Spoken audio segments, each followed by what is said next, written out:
സംസ്ഥാന സർക്കാരിൻ്റെ സ്വദേശാഭിമാനി കേസരി പുരസ്കാരം, ആ പുരസ്കാര ജേതാവായ BRP ഭാസ്കർക്ക് ഇന്ന് പുരസ്കാരം നൽകി അദ്ദേഹത്തെ ആദരിക്കുമ്പോൾ ഈ ചടങ്ങിൽ സംബന്ധിക്കുവാൻ കഴിഞ്ഞതിൽ എനിക്ക് അത്യധികമായ സന്തോഷമുണ്ട്. ആദ്യമായി ഞാൻ ഈ ശ്രീ ഭാസ്കരെ നിങ്ങളെല്ലാവരുടെയും പേരിൽ ഞാൻ അഭിനന്ദിക്കട്ടെ. അദ്ദേഹത്തിന് എല്ലാ ആശംസകളും ആദ്യമായി ഞാൻ നേർന്നുകൊള്ളട്ടെ. ഈ BRP ഒരു ജേർണലിസ്റ്റ് മാത്രമല്ല, ഒരു സോഷ്യൽ മീഡിയ ആക്ടിവിസ്റ്റ് കൂടിയാണ്. പൗരാവകാശങ്ങളെ എവിടെയൊക്കെ നിഷേധിക്കപ്പെടുന്നുവോ അവിടെയെല്ലാം ഓടിയെത്തി, എവിടെയെല്ലാം അനീതി നടക്കുന്നുവോ അവിടെയെല്ലാം ഓടിയെത്തി അതിനെതിരെ സമരം നടത്തിയ, അതിനെതിരെ സമരം നയിച്ച വ്യക്തിയാണ് ശ്രീ BRP എന്ന് ഞാൻ പറയട്ടെ. 6 പതിറ്റാണ്ട് കാലമാണ് പത്രപ്രവർത്തന രംഗത്ത് പാരമ്പര്യം ഭാസ്കരനുള്ളത്.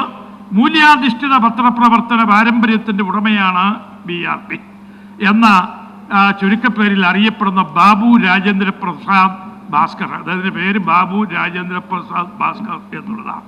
അത് പലർക്കും അറിഞ്ഞുകൂടാ. എല്ലാവരും BRP എന്ന ചുരുക്കപ്പേരിൽ അങ്ങോട്ട് അറിയപ്പെടുന്നു. ഏതായാലും നവഭാരതം പത്രത്തിൻ്റെ ഉടമയായിരുന്ന ഭാസ്കറിൻ്റെ ശിക്ഷണത്തിൽ പത്രപ്രവർത്തനം പഠിച്ച BRP 19-ാം വയസ്സിൽ ദ ഹിന്ദു, അത് കഴിഞ്ഞ് statesman, patriot, UNI, Deccan Herald എന്നീ മാധ്യമങ്ങളിലൂടെ ദേശീയ ശ്രദ്ധ പിടിച്ചു പറ്റിയ BRP ഒരിക്കലും മലയാളം മറന്നിരുന്നില്ല എന്നുള്ളത് ഒരു പ്രത്യേകതയാണ്.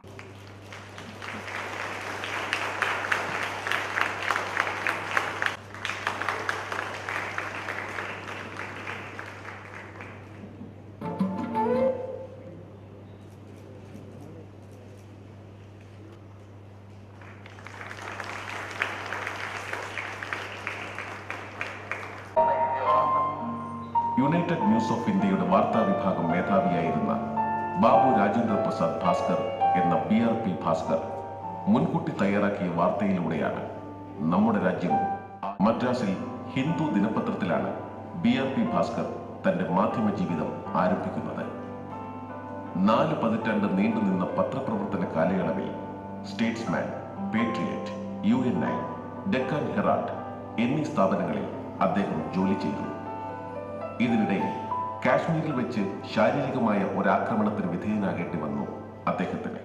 സാമൂഹിക സാംസ്കാരിക മാധ്യമ മേഖലകളിലെ സജീവമായ ഇടപെടലുകളിലൂടെയും കർമ്മനിരതനാണ് BRP ഭാസ്കർ. സ്വദേശാഭിമാനി കേസരി പുരസ്കാരത്തിന് ഞാൻ അർഹനാണ് എന്ന് വിലയിരുത്തിയ സുമനസ്സുകൾക്ക് നന്ദി. രവീന്ദ്രനാഥ ടാഗോർ നേരത്തെ സ്വീകരിച്ച ഒരു ബഹുമതി പിൽക്കാലത്ത് തിരിച്ചു നൽകുകയുണ്ടായി. അന്ന് അദ്ദേഹം ബ്രിട്ടീഷ് സർക്കാരിന് എഴുതിയ കത്തിൽ പറഞ്ഞ